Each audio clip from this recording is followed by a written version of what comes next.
জানো না।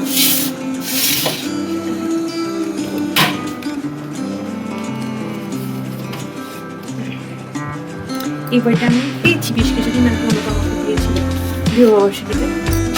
খাবারের সময়টাতে অন্তত অন্য কোনো কাজ করি। যাই হোক, কি জ্ঞান দিচ্ছি বাবা, আমি জ্ঞানদানন্দিনী হয়ে যাবো।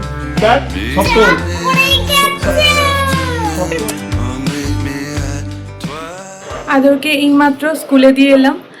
আর আজকে আদর স্কুলে যাওয়ার আগে একটু ঘ্যান করছিল, মানে যাবো না ঠিক না, কালকে যেহেতু রাত্রেবেলা সে ক্রাফট করছিল, তোমরা যারা কালকে ব্লগটা দেখেছো রাত্রেবেলায় কাঁচিটা পেয়েছিল হাতে, ও এবার সকাল থেকে উঠে আমাকে ওইগুলো দিয়ে দাও, আমি ক্রাফটের কাজ করব। এবার সকালবেলা যদি আমি ওসব দিই তাহলে আজকে আর স্কুলে নিয়ে যেতে পারতাম না, মানে চরম লেট হয়ে যেত। লেটও হয়েছে আজকে, মানে একটুখানি ঘ্যান করছিল, ঘোরাঘুরি করছিল, সব কিছুতে একটু লেট লেট লেট। কিন্তু যাই হোক, এখনও 10টা বাজেনি, ওদের 10টা থেকে স্কুল, 10টার মধ্যে ওকে পৌঁছে বাড়িও চলে এসেছি। যাই হোক, চলো শুরু করি দিনটা, দেখতে থাকো রাই রাই।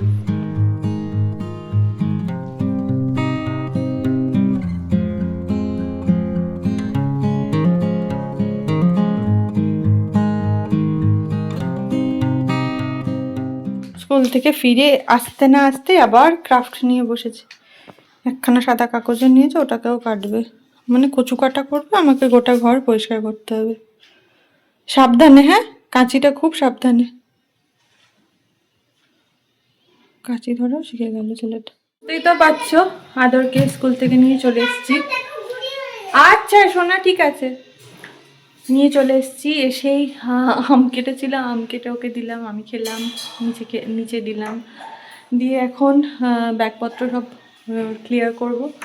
চলো টিফিন বক্সটা দেখাই। ওর টিফিনটা এত ভালো করে খায়, আমার এত ভালো লাগে, মানে এটা আজকে আমি তোমার সাথে ক্লিয়ার করতে ইচ্ছে করলো।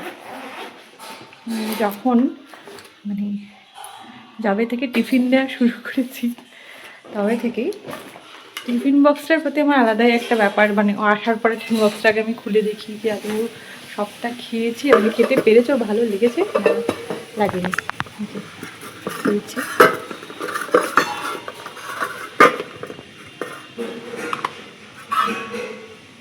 ফিনিশ। যেটুকু যা দিই ও প্রতিদিন খুব ভালোবেসে খায়। খাওয়াটা না সত্যি ভালোবাসার জিনিস।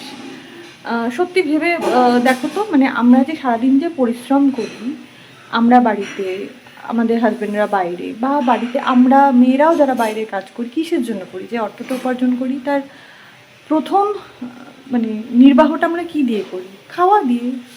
জিনিসপত্র, তোমার একটা পোশাক কম হলেও চলে, কিন্তু খাওয়াটা কম হলে কি চলে? মানে অন্তত নিত্য প্রয়োজনীয় যে খাওয়াটা, হোটেলে বা রেস্টুরেন্টে খাওয়ার কথা রোজকার কেউ খায়ও না, আমি সেটার কথা বলছিও না, কিন্তু প্রত্যেক দিন আমরা কিন্তু ওই বেসিক যে 3টে নিডস, খাদ্য, বস্ত্র আর বাসস্থান, বস্ত্র একটা থাকলেই অনেক দিন চলে যায়, কিন্তু খাবারটা এমন, আর বাড়ি তো জানোই সারা জীবনে, কিন্তু খাবারটা এমন একটা জিনিস যেটা তোমার প্রত্যেক দিন 3 বেলা করে লাগে।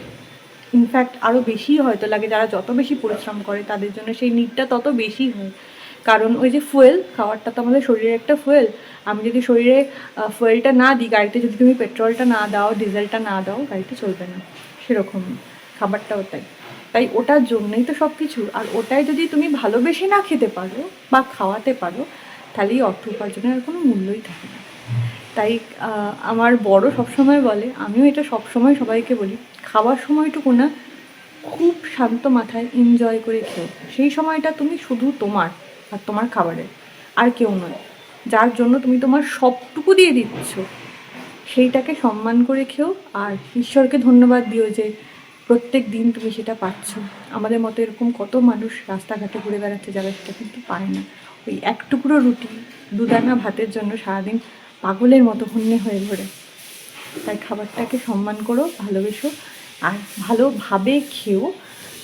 খাবারের সময়টাতে অন্তত অন্য কোনো কাজ করো না।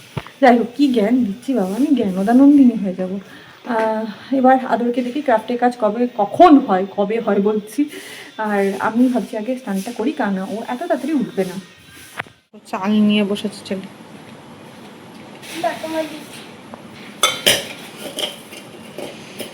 এটা মেজমার ঘরেই সম্ভব। হ্যাঁ,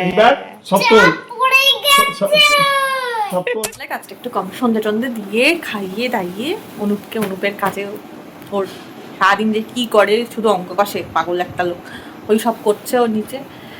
ছেলেও পাপার কাছে ঘুরে বেড়াচ্ছে। তার আগে এই যে আদরকে পড়ানোর কাজটা করিয়ে নিলাম, করিয়ে ওকে পাঠিয়ে দিলাম। এবার আমি একটু আমার মতো করে সময় কাটাবো। আমার মতো করে সময় কাটানো মানে আমি তোমাদের দেখাই আগে আমি কীভাবে আমার মতো করে সময় কাটাই। তোমরা জানো অনেকে, যারা জানো না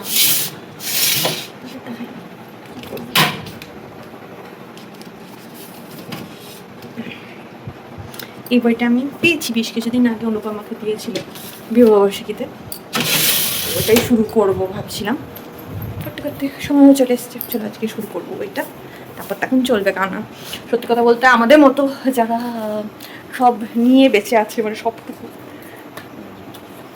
তাদের জন্য বই একটা শেষ করা, একটা বই শেষ করতে 10-15 দিনও লেগে যায়, আবার কখন এক সপ্তাহ হয়ে যায় যদি লাগ ভালো থাকে, সময় একটু বেশি পাওয়া যায়।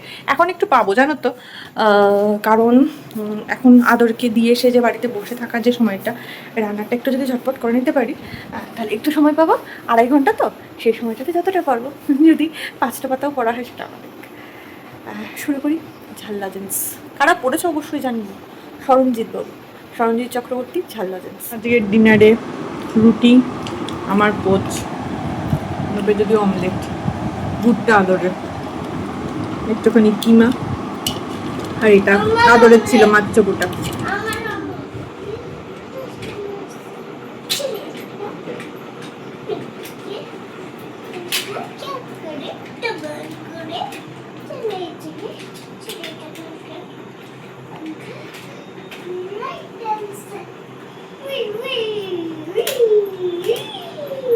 আদর এখন নিজের মতো একটু খেলুক, রাত তো হয়ে গেছে বেশ অনেকটাই, 11:30 মতো বাজে। এবার আমরাও শুয়ে পড়ি, তোমরাও শুয়ে পড়ো। ও এখন তো সকালবেলা, যখন তোমরা ভিডিওটা দেখছো, না অনেকে রাখতেও তো দেখতে পারো। ঠিক আছে, আজকে এই পর্যন্তই থাক, দেখা হচ্ছে আবার কালকের ব্লগে। টাটা।